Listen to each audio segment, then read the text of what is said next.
Hello everyone, this is Karen and this is going to be a swatching of the Lukas paints that I won from Malamik Art's giveaway. She also sent me a lot of other things which I'm going to use, so a brush,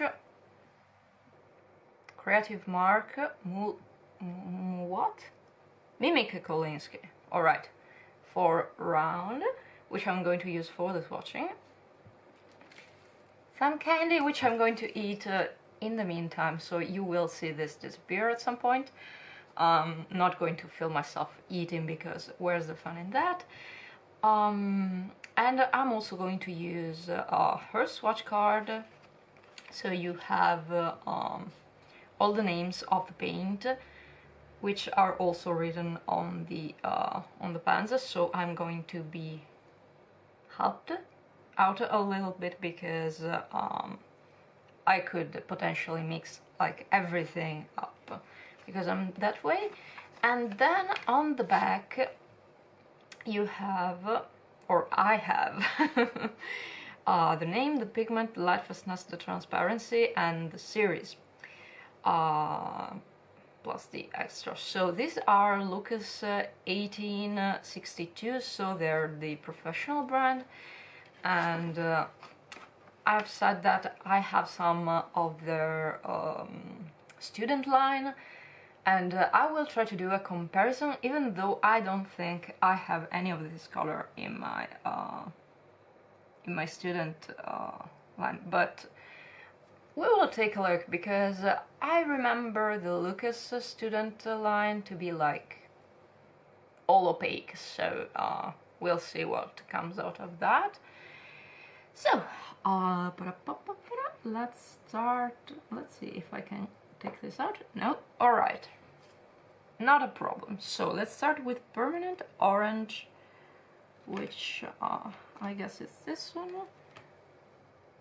P0721. Permanent orange. Alright, so these are like this, so I don't need to check. Hopefully.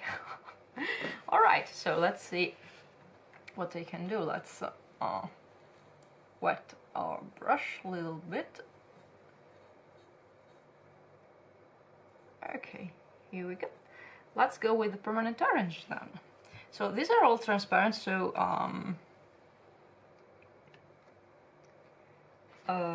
yeah, painting over the black is probably not going to give me more information than the card she made gave me, but I'm going to go over there.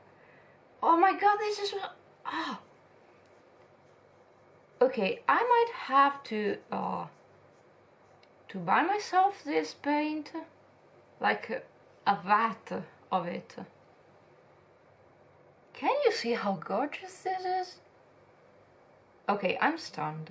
I'm honestly stunned, and I know this is going to be useful for the card challenge because it is the exact same shade of a sunset. So, oh my god.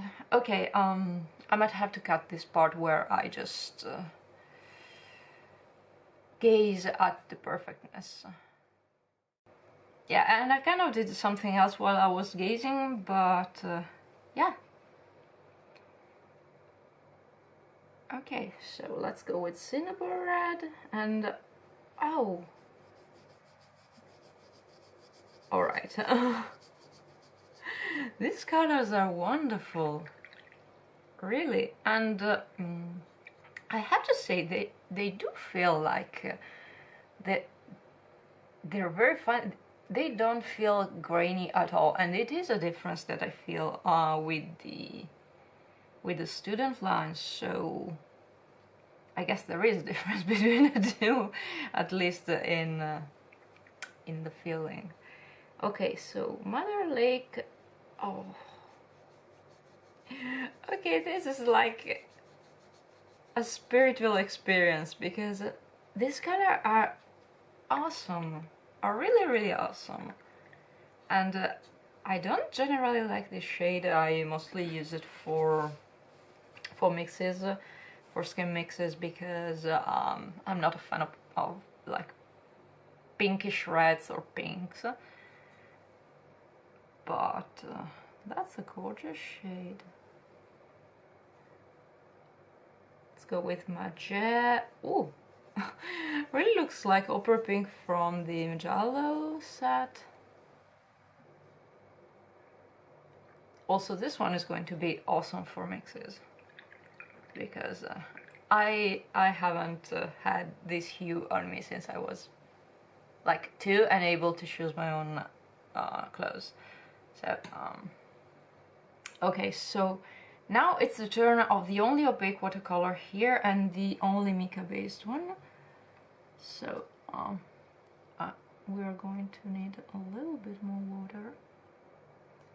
Okay, so since mica is a little bit different from other paints, I'm going to swatch a couple down here and let the water, there we go, do its magic, because if there is one thing I've learned from my fine tech set is that mica pigments are wonderful if you give them the time to like soften up.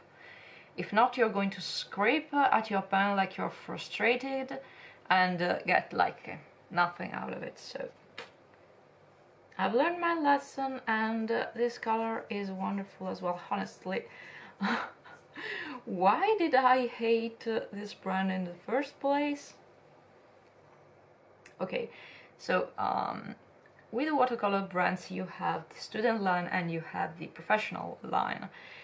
And apparently some of these brands do have a big difference between the two, and others don't. I'm thinking for about Winsor & Newton paints, and I have to say that the Cotman are kind of great compared to their professional line. Of course, the professionals, you do notice that they're more pigmented, but the way they feel, like when you pick the paint up, is really not that noticeable. It's a pleasure to use both.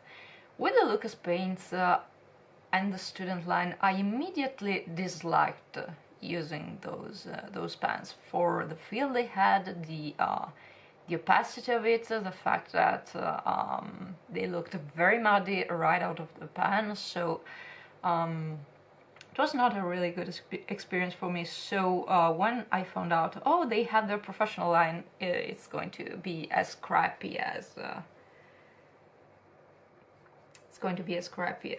their student line. So I kind of avoided it, and yeah, maybe I was wrong. Of course I was wrong, because I'm really liking swatching this.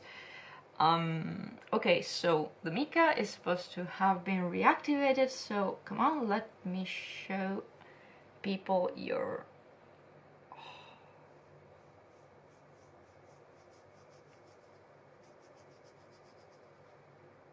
Okay, so the way I like to use these pigments is like to really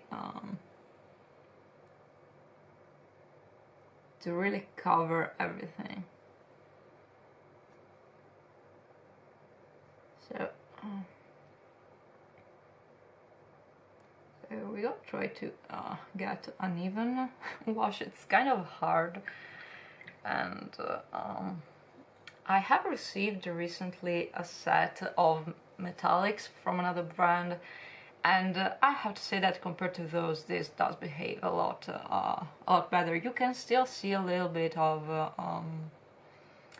the white of the page, but it's not that you do see kind of the difference between this one and those ones.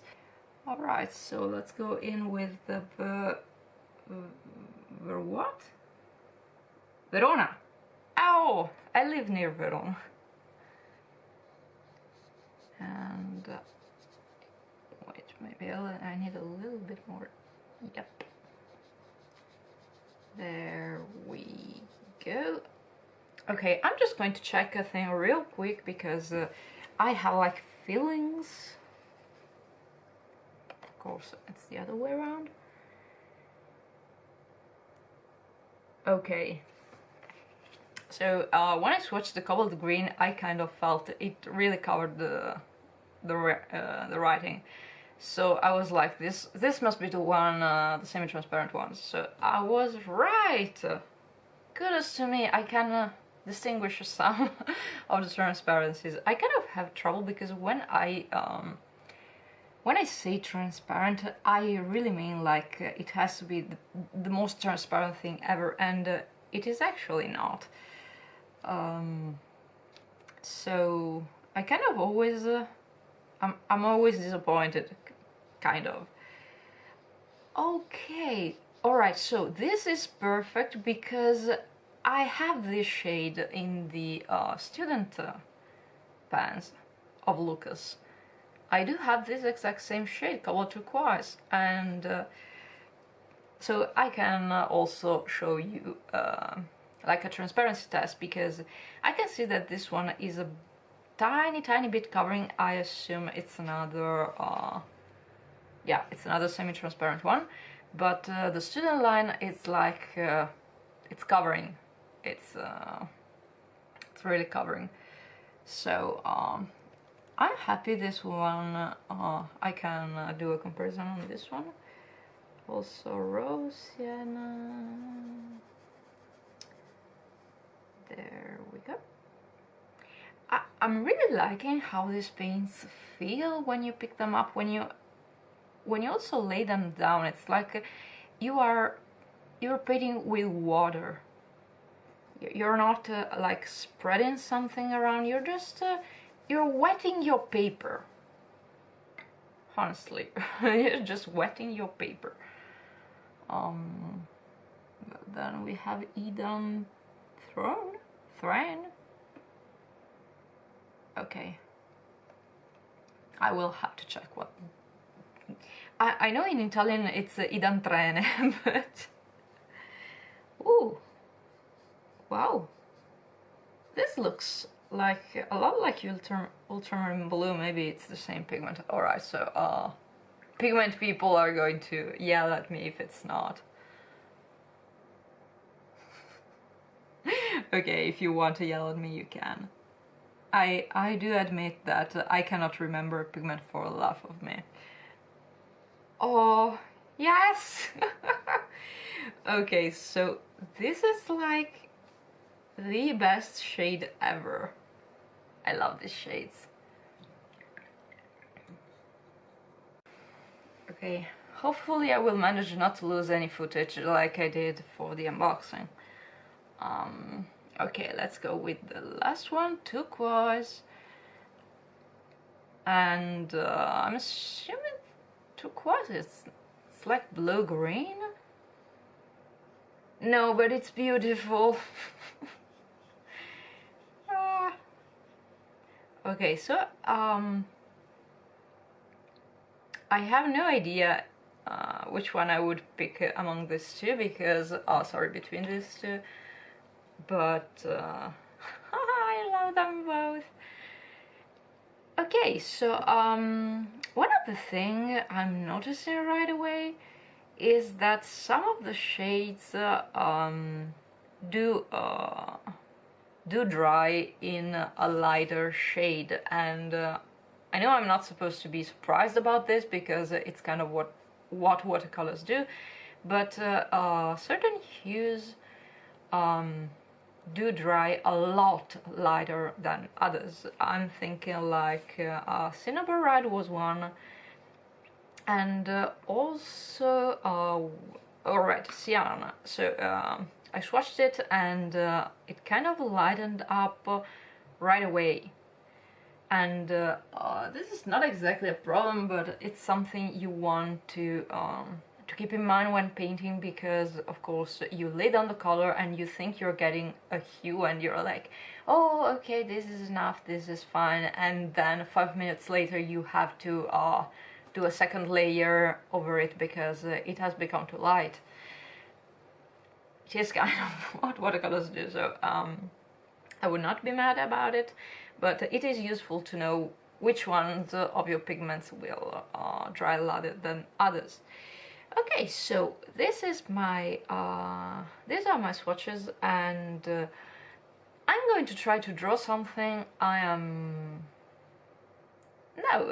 going to try to draw the card, and this is going to be like very fast. I'm not going to spend a lot of time on it. Also, I'm not going to do a lot of things that watercolor artists are supposed to do, like taping down your paper and everything, but I just want a fast experience right now.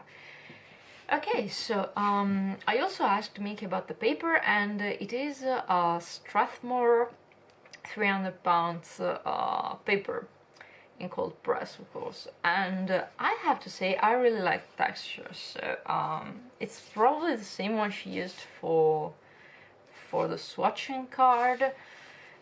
We'll see. Okay, let's go take out the card. Where are you? Here. Oh yes. Okay, so permanent orange is like going to be my base. Definitely. Okay, so these are going here just so I can check the colors, and this one is going to be my reference. I might have to pick a bigger brush though, because this one is kind of small, and I'm worried that with bigger washes I'm not going to be able to. Alright, let's go. Oh yeah. Forgot the important thing. Alright, so